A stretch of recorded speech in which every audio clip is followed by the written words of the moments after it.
and Patriots possibly moving up to number 8 to grab a quarterback. I heard. Listen, I'm thinking they might even go to 4 I have to give up a because lot. you got to think, right. Denver was Depends the on who they want. right, because you got to think, right. Denver was the team that was projected to possibly move up with the Atlanta Falcons and maybe swap Right. picks. But now that Denver just got a quarterback, does that take them out of the market? Number one, and number two, Oh.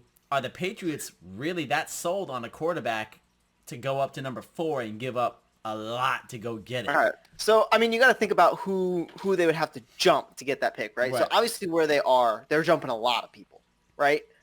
If they even move up to 8, they're jumping a lot of people. Now, if they're going to jump past 8, right? Because we know the Panthers are not going to take a quarterback. Broncos obviously just got Teddy Bridgewater, so we don't know if they're going to take a quarterback. They still say they might, but I don't think so.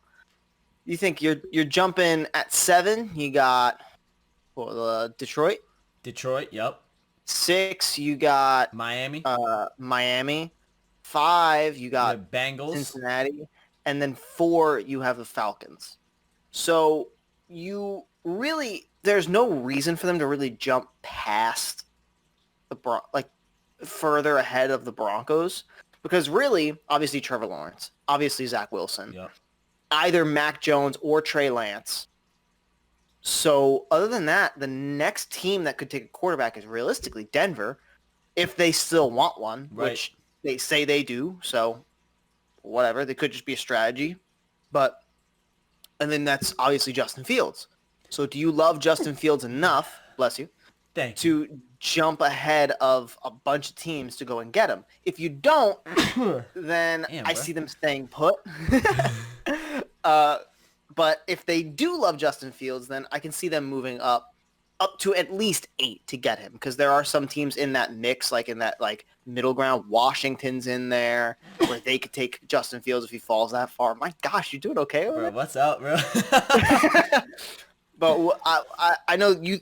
Do you think they should jump all the way up to 4? I think 8 is a good Oof. spot for them to land. I don't know. I think it all really depends on how sold are you, right? I think that's the one question that we need to get an answer to. What are you willing to give up? Correct. Number 1, what are you willing to give up? And do you like anybody that much? And number 3, do you believe that anybody in that quarterback draft is going to be that game-changing quarterback that's worth you sacrificing possibly the next 2 or 3 drafts to go get? Because that's the thing. There's going to be that the price tag is going to be hefty. So you really have to be set on somebody being able to be a game changer and change the face of the organization and make it worth the amount of money that they spent pretty much.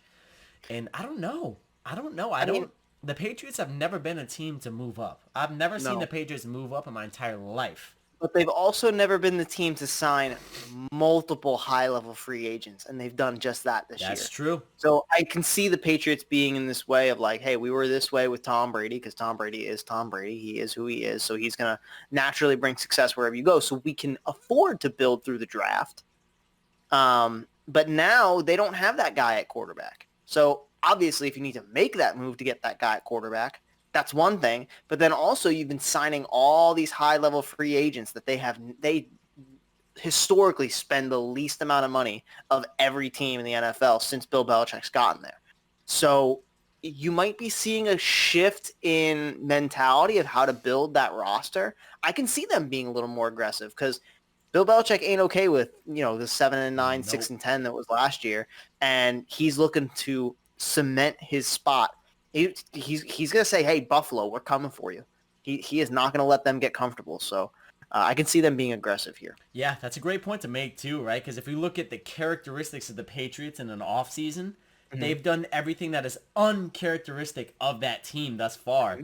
Spending a ton of money, spending early, really setting the tone for the entire offseason. Usually the Patriots come in later in the offseason with this sneaky kind of backdoor sort of move.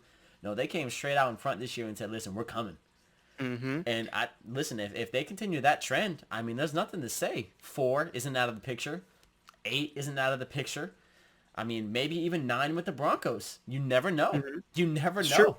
We are within, that 24-hour range of when the draft is happening. So this is when the deals are going to start to get done. However, I don't think we will see a deal done until after the Niners pick their player. after the Niners pick their player, you're going to see teams start making calls because they know what guy's available and what guy's not. If the 49ers pick Mac Jones, you're going to see a lot of teams calling everyone within that top 4 to 9 or even 10 to move up to go get somebody because everyone's going to want Trey Lance or Justin Fields in that area. If they go with Trey Lance, like people think that they might at this point, they seem to be flip-flopping between Mac Jones and Trey Lance. If they take Trey Lance, then I see less phone calls happening because Mac Jones is not that sought after. Right. Really, it's only the Niners in that top area that really want Mac Jones that I've been able to gather from just reading around. It'll be very, very interesting. It's definitely not going to be something that happens until I think the Niners finish taking their player. That's interesting, and I would even say what is probably going to happen. I've never been in a draft room, so I have no idea. This is all speculation, but here's what I would imagine. Teams that are interested in moving up to that 4 spot with Atlanta are probably saying, Atlanta, if this person's available at the 4th pick, this is what we will give you. Will you take that deal? Yes or no? And if they say yes, then okay, that's the deal. So there's nothing on the table yet. There's something that's talked about. Sure. Now, let's say Mac Jones goes at 3, and now Trey Lance is available at 4. Now the Patriots, let's just say for example, have a deal set up with Atlanta to say, okay, let's run the deal. Boom, boom, swap picks, and now the Patriots go get Trey Lance. You know, it's I'm very interested. This is the most interested I've been in a draft in a couple of years. There is a lot of chaos with this draft, and I'm here for all of it. Have you ever heard the story of the businessman who went to China?